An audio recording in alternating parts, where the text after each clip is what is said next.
우리가 지난주에 병렬 회로에 대해서 이제 첫 부분, 뒤에 부분을 쭉 얘기를 했습니다.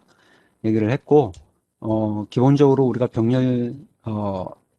그 병렬 회로가 이렇게 생겼다. 그 다음에 병렬로 연결된 회로에서는, 어, 각 양단에 병렬 연결된 그 저항들의 각 양단의 전원 전압이 전원을 측정을 했을 때, 공급 전원과 동일한 전원이 이렇게 이제 인가가 된다라고 하는 얘기 했었고, 그 다음에 이제 키르요프의 전류 법칙이라고 하는 중요한 법칙에 대해서 한번 언급을 했습니다. 그래서 이 키르요프 법칙 같은 경우는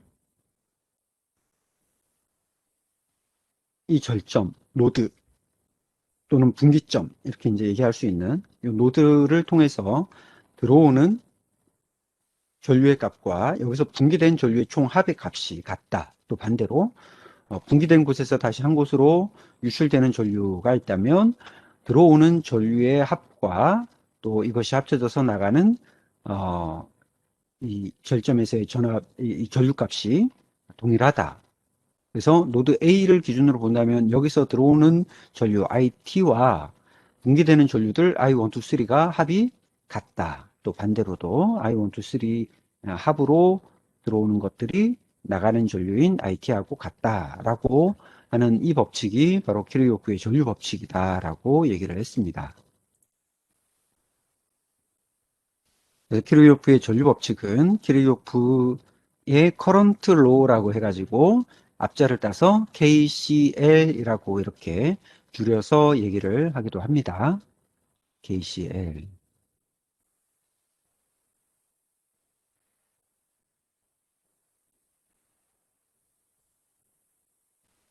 자, 그리고 우리가 이제 병렬 회로에서 합성 저항을 구하는 방법에 대해서도 간략하게 설명을 다 했었죠. 그죠?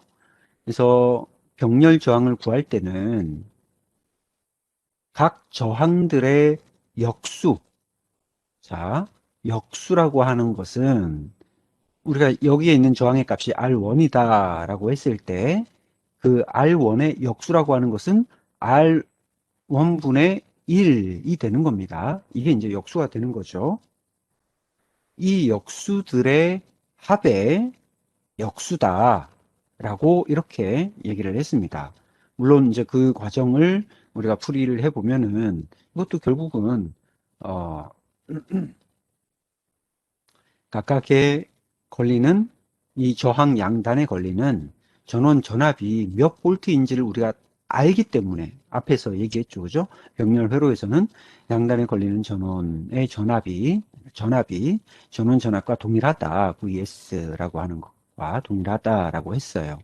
그렇기 때문에 우리가 그 공식으로 이렇게 바꿔서 이제 정리를 해보면 결국은 저항이라고 하는 우리가 지금 구하고자 하는 저항이라고 하는 것은 각각의 개별적인 저항들의 역수의 합을 최종적으로 역수를 취한 것이 우리가 구하는 합성 저항이다라고 하는 얘기였습니다. 자, 그래서 이제 이거를 어차피 우리가 컨덕턴스라고 하는 것으로 표기를 해보면 컨덕턴스는 이렇게 G라고 표기를 하잖아요.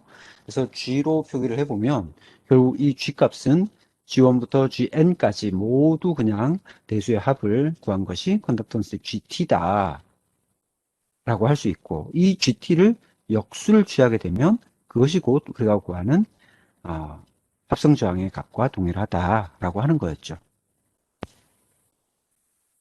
자, 그래서 이제 뭐 사실 컨덕턴스의 값은 단순히 우리가 이 R이라고 하는 값을 역수를 취해서 이렇게 나타낸 것 뿐이기 때문에 여러분들 기본적으로 저항의 합성 저항을 구하는 병렬 회로에서의 합성 저항을 구하는 방식은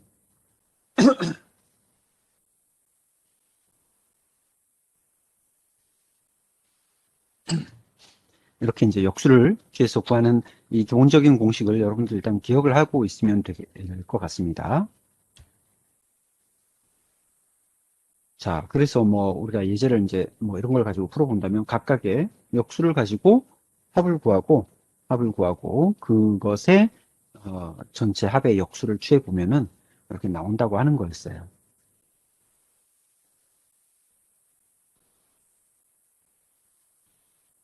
자, 이제 그런데 우리가 조금 자주 사용하는 것을 우리 하나의 공식화할 필요가 있는데 어떤 것들이냐면 병렬 구조가 이렇게 병렬 회로가 두 개로만 연결되어 있는 경우, 두 개의 저항을 이렇게 병렬로 연결하는 경우에는 우리가 이제 조금 전에 했던 그런 공식에 그대로 대입을 해서 구해도 되죠. 조금 전에 이제 우리가 기본식에다가 대입을 하면 이렇게 나오는 겁니다. R1분의 1 더하기 R2분의 1 이거를 역수를 취하는 거죠.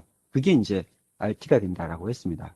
근데 이렇게 구해도 되겠지만 이것을 우리가 결국 결과적으로 정리를 해보면 이거를 정리를 해보면 자, 여기서 정리하면 R1 분모는 R1분의 R2분의 R1 R2분의 R1 더하기 R2거든요. 그것의 역수니까 뒤집어지는 겁니다. 그래서 R1 더하기 R2분의 R1 R2가 되는 거죠. 이게 이제 두 개의 병렬 저항을 구하는 합성 저항 공식으로 이제 정리된 거죠. 그러니까 쉽게 하기 위해서 미리 그냥 이렇게 만들어 놓고 계산을 하는 겁니다.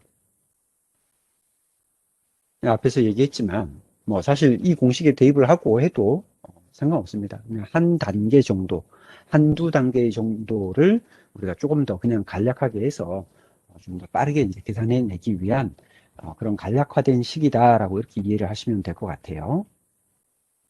그래서 내가 난 굳이 이것도 뭐 알고 저것도 알고 이렇게 하기 싫다라고 하시는 분들은 뭐 굳이 요 공식을 안 외워도 상관은 없습니다. 어차피 여러분들이 앞에서 얘기한 기본적인 공식에서 똑같이 도출되는 공식이기 때문에 굳이 뭐 나는 이걸 별도로 외우지 않겠다 하시는 분들은 그렇게 안 하셔도 상관없습니다. 하지만 이제 조금이라도 항상 우리가 수학에서는 연산을 조금 더 빠르게 하기 위한 그런 여러 가지 이제 방법이나 그런 공식들을 자주 사용하기 때문에 그래서 이제 하는 거죠. 자, 그리고 이제 우리가 계산하는 거에 있어서 이렇게 이제 역수들을 계산을 해야 되는 상황이 생기면은 이제 항상 번거롭죠. 그죠? 이걸 만약에 여러분들이 계산기를 안 쓰고 직접 이렇게 이제 수식을 다 하나하나 바닥에 써가면서 계산을 해야 된다라고 하면 굉장히 뭐 나눗셈에 소수점에 여러 가지 아마 계산이 이제 번거로워지고 또 그 계산하는 과정에서 또 실수도 많이 하게 되고 그렇게 될 겁니다. 그래서 이제 제가 지난 시간에 얘기했던 것처럼 사실 뭐 우리가 하는 연산이 뭐 지금 현재는 아주 뭐 복잡한 그런 연산은 아니지만 그래도 여러분들이 이제 계산기를 이용을 해서 공학 계산기 같은 걸 이용을 해서 이렇게 좀 계산식을 계산을 해라라고 이렇게 이제 말씀을 드렸던 거예요. 그죠? 시간 차이가 막 꽤 날 겁니다.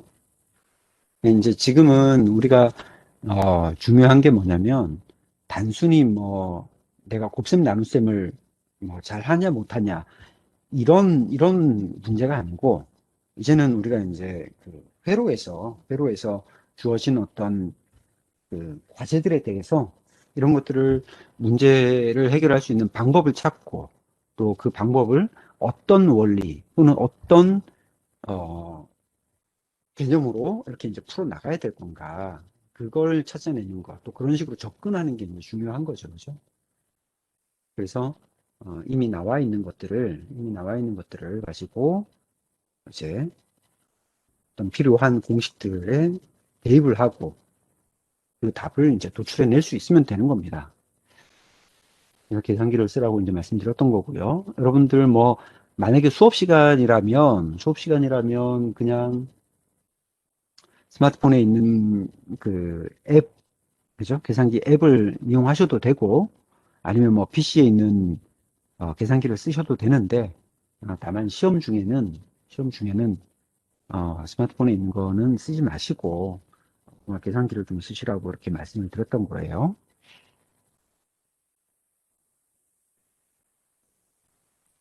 예제 6-11번을 한번 같이 보도록 하겠습니다. 자, 뭐 어떤 문제인지는 그냥 딱 보시면 아마 바로 어떻게 풀어야 될지를 이제 아실 거예요. 전주로부터 흐르는 총 전류를 구하라.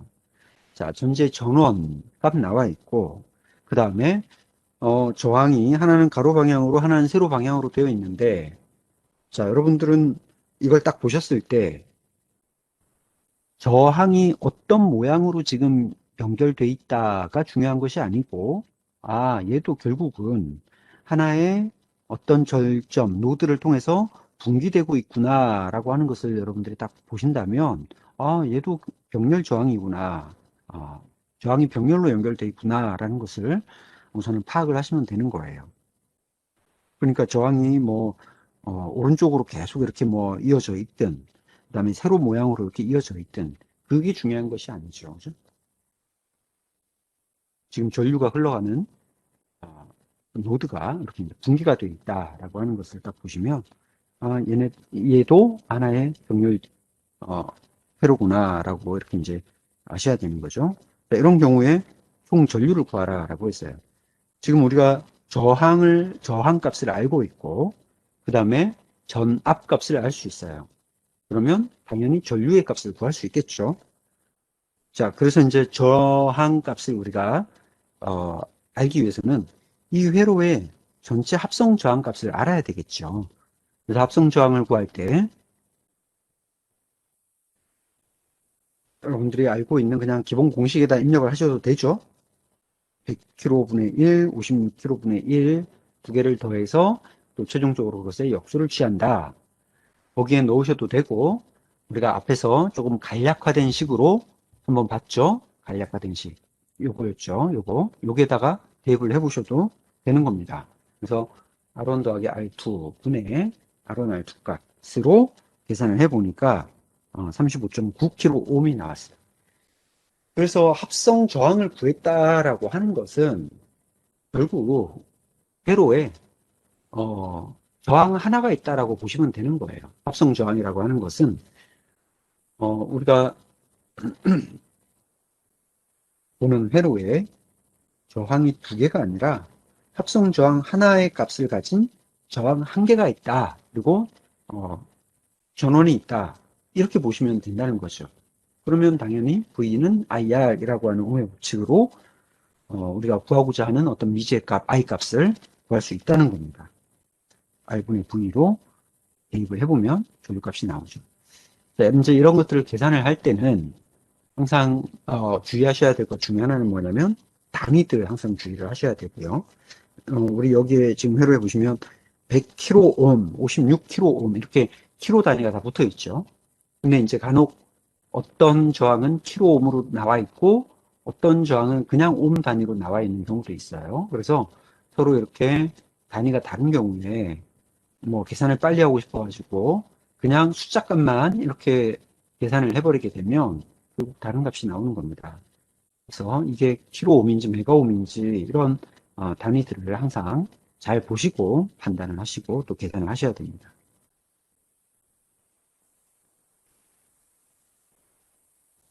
자, 6-12번 문제를 한번 같이 보죠. 이제 6-12번 문제. 병렬 회로에서 각 저항에 흐르는 전류를 구하라 라고 했어요. 이번에도 전압이 나와 있고 그 다음에 각 저항에 저항값들이 다 나와 있어요. 그런데 이제 이번에는 전체 전류가 아니고 전체 전류값 IT가 아니고 각 저항 쪽으로 흐르는 그러니까 각 지류로 흐르는 전류를 구하라 라고 이렇게 이제 얘기를 하고 있는 거죠. 자, 우리가 일단 각 저항을 통해서 흘러가는 전류 I1, 2, 3를 구하기 위해서는 여기에 이 저항에 걸리는 전압 값을 알아야 되죠. 그죠? 그러니까 전압 값만 알면 각 저항을 통해서 흐르는 전류 값을 구할 수 있어요. 그러면 각 저항에 걸리는 전압 값은 얼마인가? 이것은 우리가 앞에서 얘기했던 대로 병렬 회로에서는 전원 전압과 동일하게 전압값이 걸린다. 즉 R1, R2, R3 양단에 걸리는 전압값은 모두 다 동일하게 20V라고 하는 겁니다. 그러면 저항을 알고 전압값을 알았으니까 당연히 각 저항을 통해서 흐르는 전류값을 구할 수 있다는 거죠. 그렇게 해서 이제 각각을 계산을 해보면 이렇게 나오는 겁니다. 네, 그러면 이렇게 나왔을 때 또 전체 전류도 알 수 있죠. 전체의 전류 값은 어떻게 찾을 수가 있습니까? 결국 전체 전류 IT는 I1 더하기 I2 더하기 I3.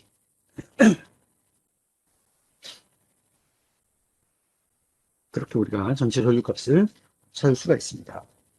어, 별 다른 게 없죠, 그죠? 여기서는 이제 전체 전류 값을 보여주고 있고, 그 다음에 각 저항들, 병렬로 연결된 각 저항의 저항값들을 보여주고 있습니다.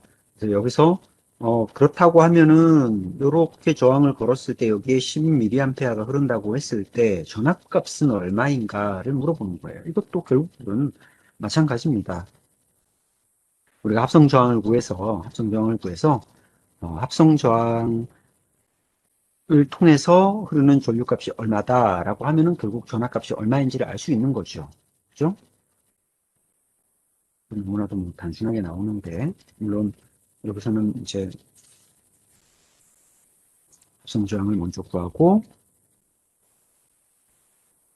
예제에서는 지금 컨덕턴스를 우리가 이제 G로 이렇게 표현을 했기 때문에 조금 혼용하면서 쓰고는 있어요. 여기 예제 나와 있는 풀이를 보시면 RT가 G1 더하기 G2 더하기 G3 분의 1이다 라고 이렇게 컨덕턴스를 가지고 이렇게 얘기를 하고 있는데, 뭐 이렇게 봤을 때 또 어떤 분들은 더 헷갈려 하는 분들도 있어요. 그래서 뭐 굳이 컨덕턴스로 가서 다시 그걸 뭐 역으로 취하고 이렇게 안 하셔도, 그렇게 안 하셔도 그냥 앞에서 여러분들이 봤던 그 저항의 병렬 합성 저항의 공식을 그냥 그대로 적용을 하는 것도 동일하게 이제 나옵니다.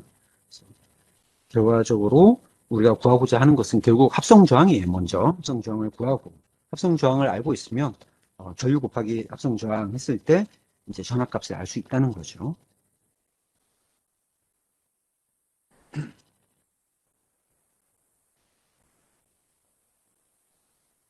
자, 전류원의 병렬 연결 쪽으로 이제 넘어가 보죠. 6-6으로 쭉. 전류원의 병렬 연결. 자, 우리가 이제 하나의 회로에 전류 소스, 전류원이라고 하는 이 전류원이 하나가 아니라 여러 개가 있다라고 했을 때 그런 경우에는 그 각각의 전류원들의 대수적인 합과 같다. 그러니까 전체 전류라고 하는 것은 전류원들의 개별적인 전류원들의 대수적인 합으로 찾을 수 있다. 자, 이렇게 이제 얘기를 할 수 있는데, 항상 여기서 이제 우리가 주의해야 되는 거는 방향입니다. 방향. 우리가 이제 지난번, 그, 전화번에서도 우리가 항상 동일하게 이제 방향에 대해서 좀 주의를 해야 된다라고 얘기했지만, 여기서도 마찬가지. 전류원도 이 방향들을 잘 고려를 해야 됩니다. 지금 현재 이 회로에서, 이 회로를 예로 해서 본다면, 하나의 1mA, 또 하나는 1.5mA의 전류원이 있다고 했을 때, 이 두 전류원들의 합성 전류는 두 개를 그냥 합한 거죠. 배수적인 합으로 1 더하기 1.5가 되는 겁니다. 그래서 결국 결과적으로 2.5mA의 전류원으로 볼 수 있는데, 만약에 여기 있는 이 1mA 전류원의 화살표 방향이 반대로 돼 있다라고 하는 경우, 그런 경우에는 이제 음해부호가 붙는 거죠. 그래서 우리가 이걸 배수적으로 합해보면 결국 1.5 마이너스 1.0이 되는 겁니다.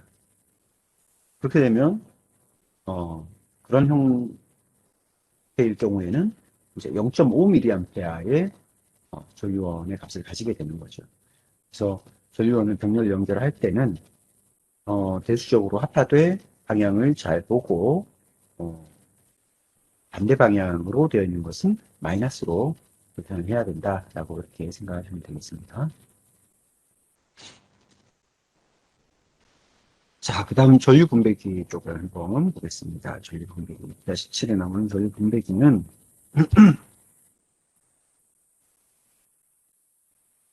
이렇게 이제 병렬가지, 이렇게 분기가 되는 병렬가지의 접합점에서 이렇게 유입되는 전류는 몇 개의 가지 전류로 이렇게 분기가 되는 거죠. 나누어지기 때문에 그런 전류를 분배해주는 그런 역할들을 한다. 이제 그겁니다. 연 분배라고 하는 것은.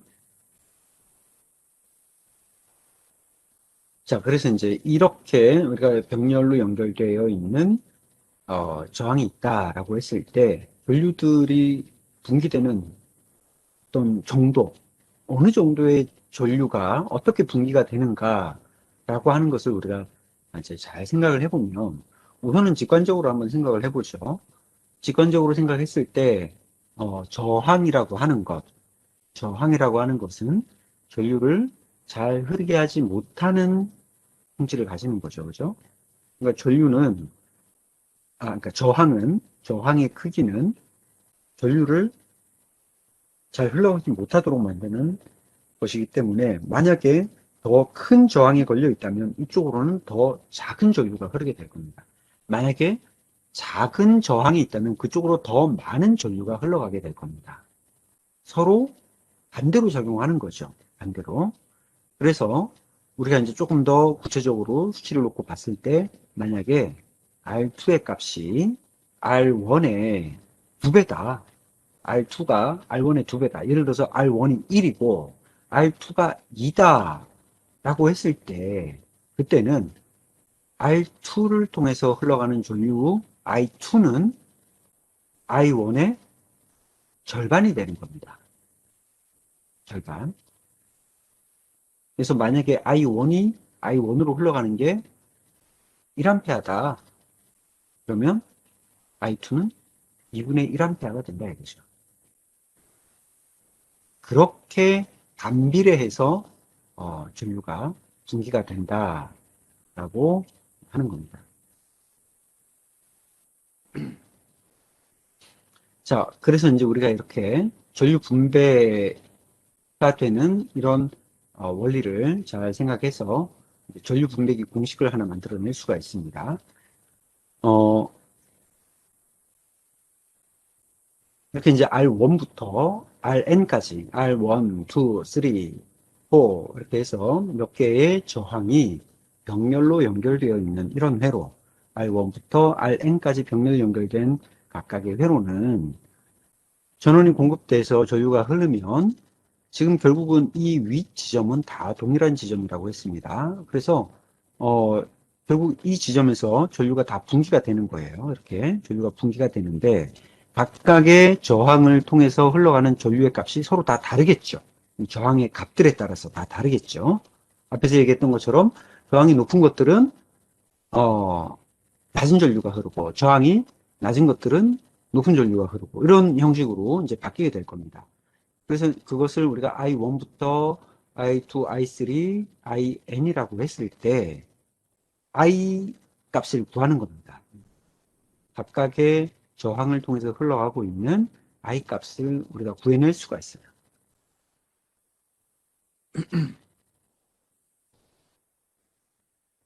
자, 그래서 그것을 우리가 바로 사실 뭐 구해지는 부분인데 일단은 요 I1, I2 이런 식으로 각각의 저항을 통해서 흘러가는 전류값이라고 하는 것은 결국 요 저항의 양단에 걸리는 전압을 알 수 있으니까 결국은 어 I는 R분의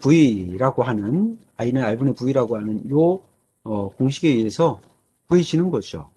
그런데 우리가 지금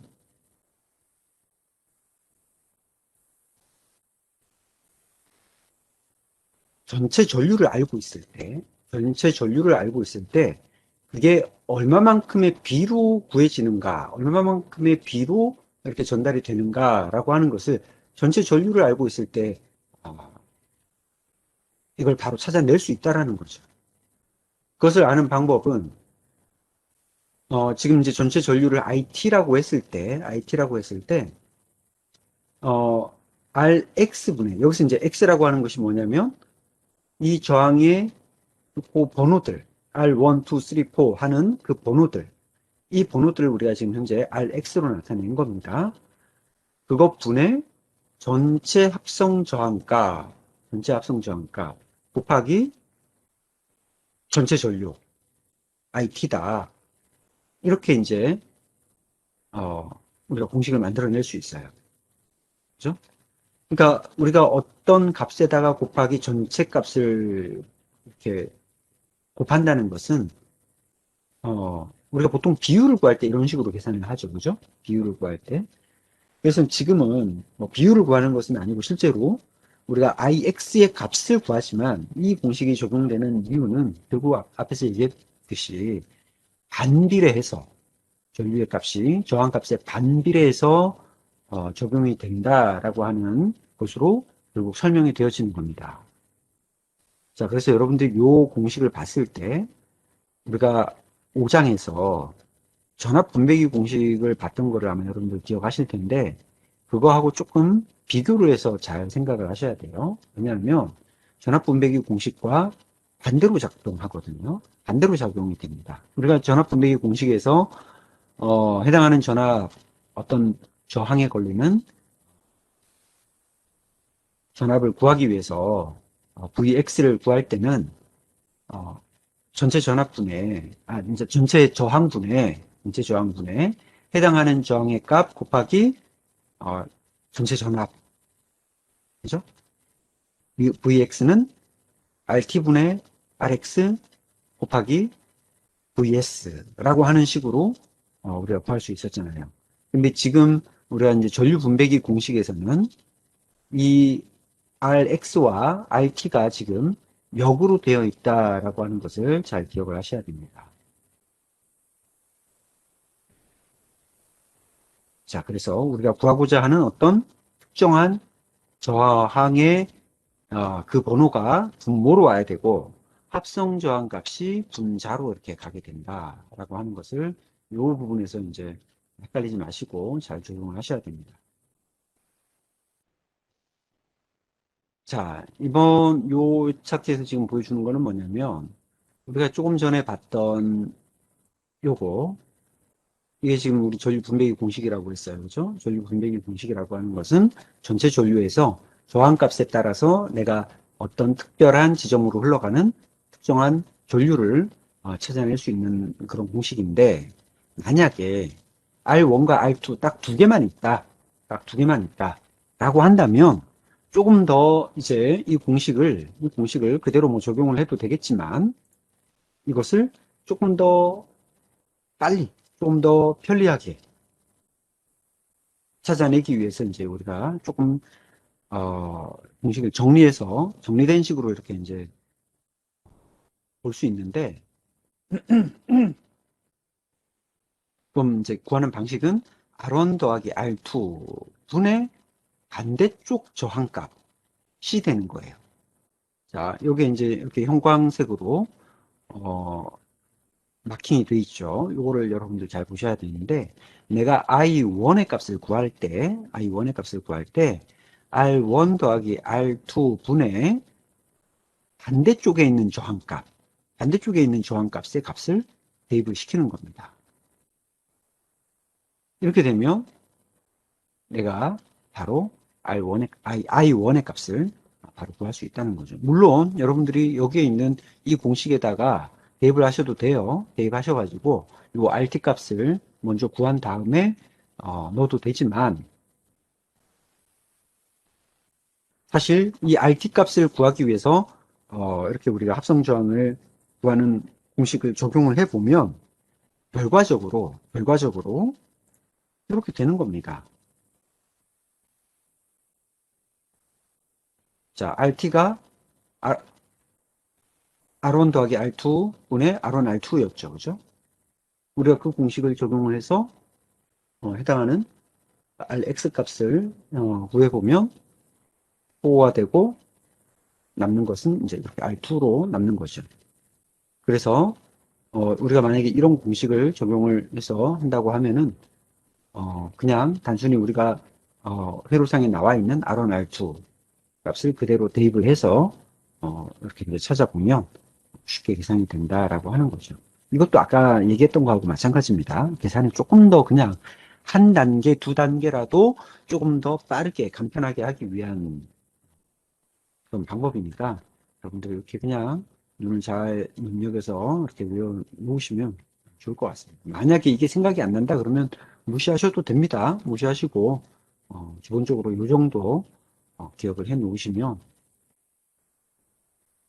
찾아내는 데 문제는 없으실 것 같습니다.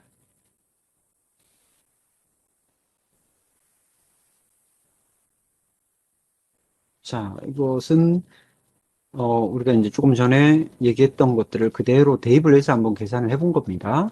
뭐 2.2K 옴이 하나가 있고 R1 값, 그다음에 R2가 4.7kΩ 옴이 있을 때, 그리고 전체 이제 전류가 8mA로 흘러갈 때 각각의 저항으로 흘러가는 전류 값은 얼마인가? I1을 구하기 위해서 I1, R2 분의 반대쪽에 있는 거, R2 값을 이렇게 적용을 하는 겁니다. 이렇게 해서 계산해 보면 5.4. I2를 구할 때는 R1 값을 적용을 하는 거죠. 이렇게 해서 계산하면 5.5 이렇게 나오는 겁니다. 계산을 조금 더 심플하게 하기 위한 방법입니다.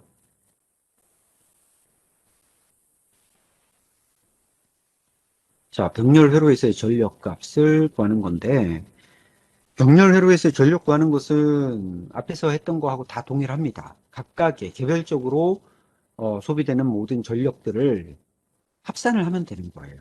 그래서 전력은 상대적으로 크게 어려운 게 없죠. 뭐 달라지는 게 없습니다. 개별적으로 우리가 각 저항에 소비되는 모든 전력들을 계산해서 각각의 값들을 다 합산하면 동일한 값이 나오는 거죠.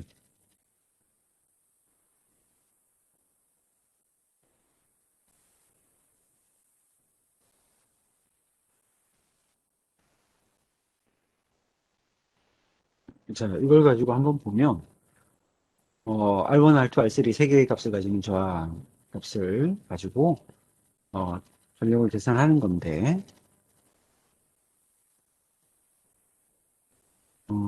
이거는 우리 교재에 있는 걸 가지고 한번 볼까요? 교재에 보시면 예제 6-18 236페이지에 페이지 236페이지에 예제 6-18을 보면은 총 전력을 구하라 라고 돼 있어요.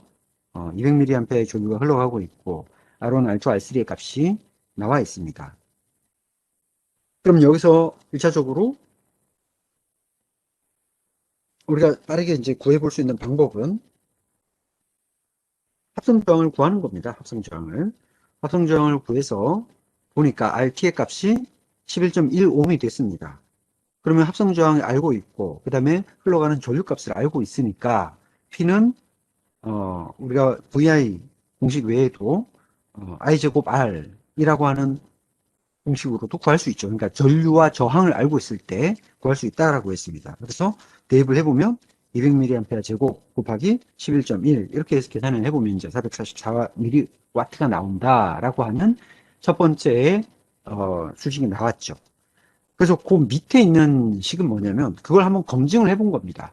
개별적으로 소비되는 그 전력 값들의 합이 맞는가를 한번 찾아본 거예요.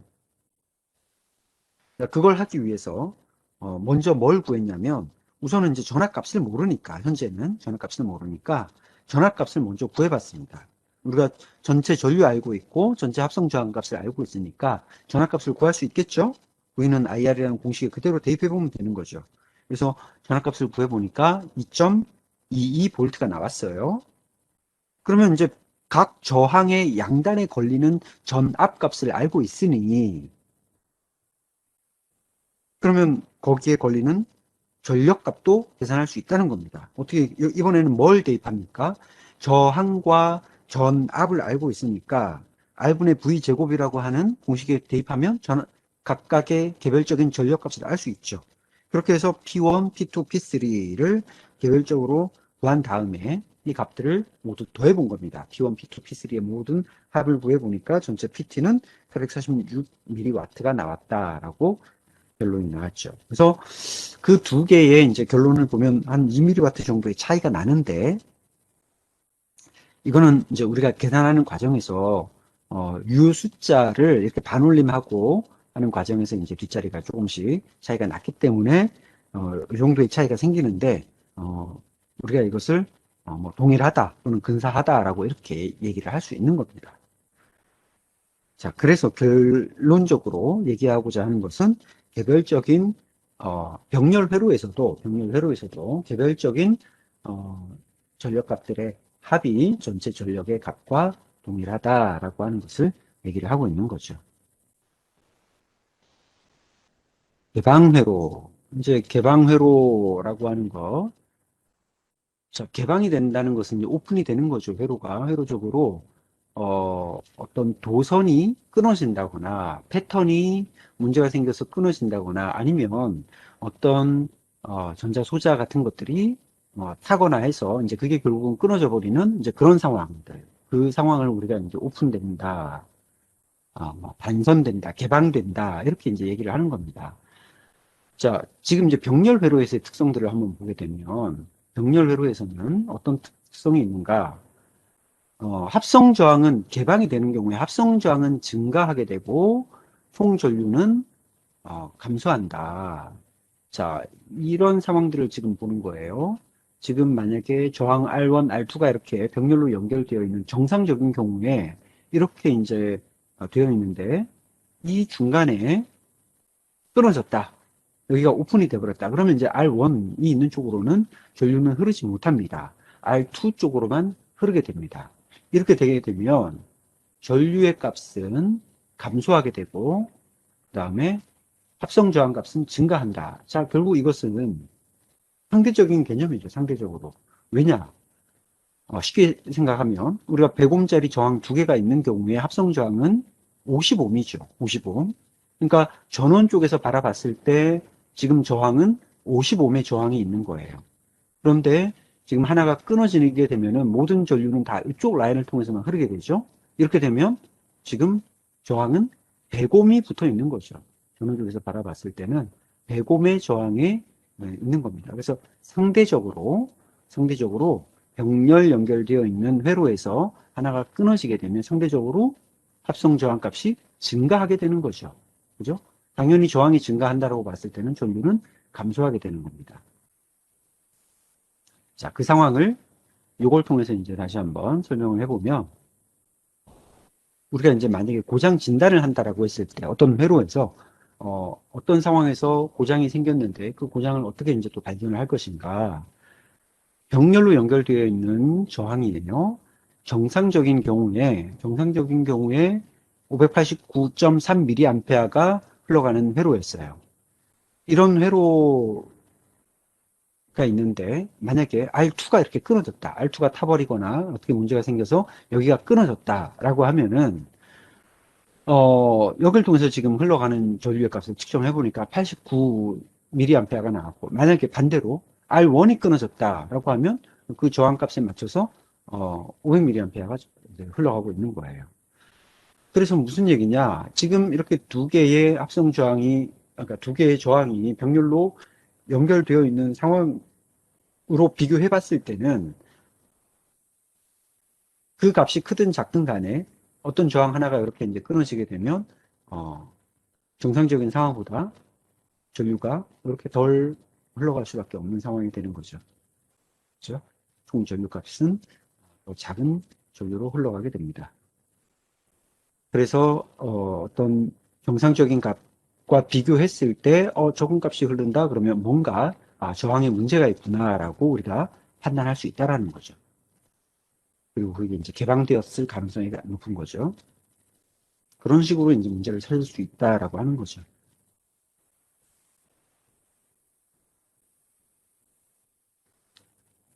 그 다음에 저항 측정으로 해서 이제 개방 지구를 찾는 방법이 있는데,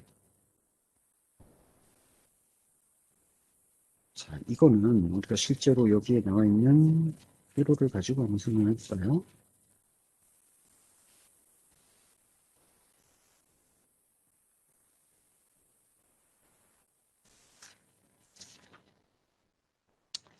사실 뭐 여기서 이제 컨덕턴스를 가지고 설명을 하고 있는 부분이 오히려 이제 여러분들 조금 더 헷갈릴 수도 있을 것 같다라는 생각이 듭니다. 그냥 저항만 가지고 얘기를 해도 되는데, 여기 설명을 하면서 컨덕턴스하고 계속 혼합적으로 이렇게 이제 쓰다 보니까, 여러분들 헷갈릴 수 있는데, 요는 뭐냐면,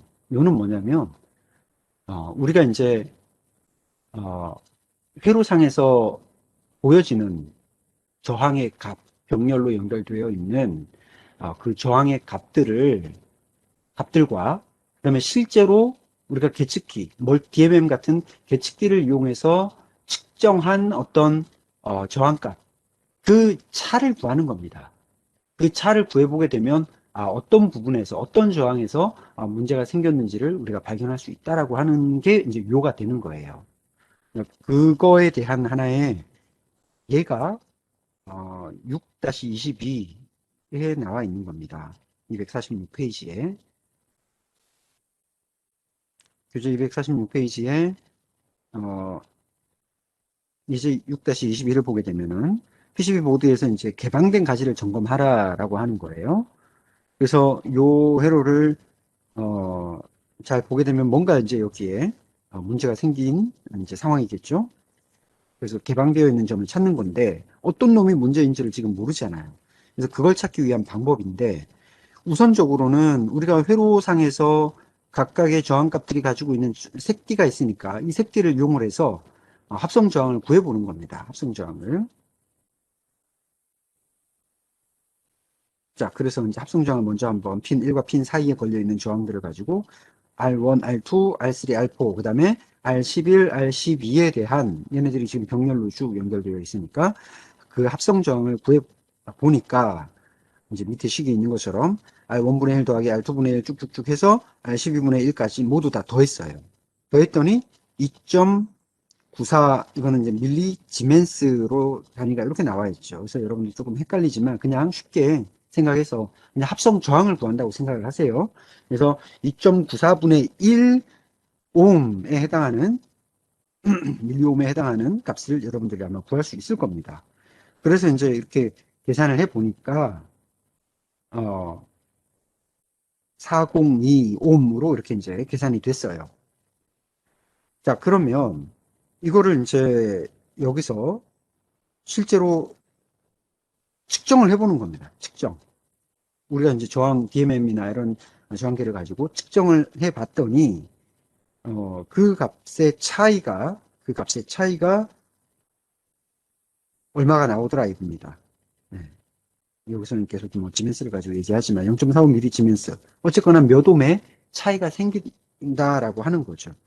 그 차이가 결과적으로 뭐냐면 그 지멘스의 역수잖아요. 그래서 0.45mm 지멘스 분의 2를 계산해봤더니 2.2kΩ이다라고 하는 겁니다. 그러면 여기에 있는 저항들 중에서 2.2kΩ에 해당하는 색띠로 계산했을 때 2.2kΩ에 해당하는 그 저항을 찾는 거예요. 그래서 그놈이 문제다라고 이렇게 알 수 있다라고 하는 거죠. 네, 뭐 장황하게 설명했지만 그 다음에 우리가 교재에서는 계속 컨덕턴스 G 값으로 혼합해서 이제 사용을 하다 보니까 여러분들 조금 더 헷갈릴 수는 있겠지만 중요한 것은 그냥 그겁니다. 우리가 측정한 값, 뭔가 계기, 측정기를 이용해서 측정한 값과 그 다음에 실제로 회로상에 나와 있는 값, 회로상의 도면 또는 우리가 회로상에 붙어 있는 어떤 그 부품들의 값을 이렇게 계산했을 때의 값을 보고 그 차이를 가지고 어디에 문제가 있다, 어떤 놈이 문제다라고 이렇게 딱 찍어서 수 있다라고 하는 겁니다. 그래서 이제 이런 부분들은 음, 뭐 사실 경우의 수가 너무 많기 때문에 이렇게 이제 찾을 수 있는 가능성은 그렇게 높진 않지만, 왜냐하면 뭐 이게 딱 하나가 문제라면은 그렇게 찾을 수도 있겠다. 이제 그런 것들 가정해서 지금 하는 거니까. 하지만 이제 실제 상황이라면 아주 많은 부품들이 있을 것이고 또 여러 부분에서 이제 문제가 생긴 경우에는 사실 이렇게 찾아내기는 쉽진 않겠죠. 하지만 어쨌거나 우리가 이제 이런 합성 저항과 그 차를 이용해서 구할 수 있다라고 하는 그런 방법도 있다라는 것을 그냥 알아두시면 될 것 같습니다.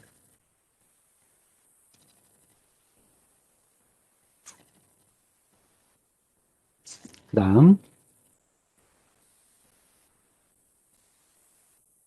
단락치로. 단락이라고 하는 것은 이제 쉽게 얘기하면 쇼트가 난다라고 이렇게 얘기를 하죠. 쇼트. 또는 뭐 합선이 됐다. 뭐 이렇게도 얘기를 하고, 이렇게 이제 쇼트가 되면, 단락이 되면, 자, 병렬 회로에서 이렇게 단락이 돼버리면 어떻게 될까요? 병렬 회로에서 단락이 된다라고 하는 것은 쉽게 얘기하면 플러스와 전원의 플러스와 전원의 마이너스가 그냥 연결돼 버린다라고 이렇게 보는 거죠. 그죠? 플러스와 마이너스가 연결이 돼 버린다. 자, 그러면은 어, 상황에 따라서는 굉장히 심각한 문제가 발생할 수 있는 겁니다. 그래서 어, 쇼트가 이제 생기면 굉장히 이제 고전류가 흘러버리게 되죠. 무슨 얘기냐면 저항이 하나도 없는 상황이 생기는 거니까 그 라인을 통해서 그 도선을 통해서 전원이 공급할 수 있는 최대의 전류가 결국 흘러버리게 되는 상황이 생기는 거죠. 그렇게 되면 이제 굉장히 전원 쪽에 심각한 문제가 발생하거나 하기 때문에 항상 우리가 이제 회로를 보호하기 위한 장치들을 부가적으로 넣어줘야 됩니다. 그래서 1차적으로 우리가 가장 흔하게 많이 이제 사용할 수 있는 보호 회로 중에 하나가 바로 휴즈를 사용하는 겁니다. 휴즈. 휴즈. 발음을, 휴즈.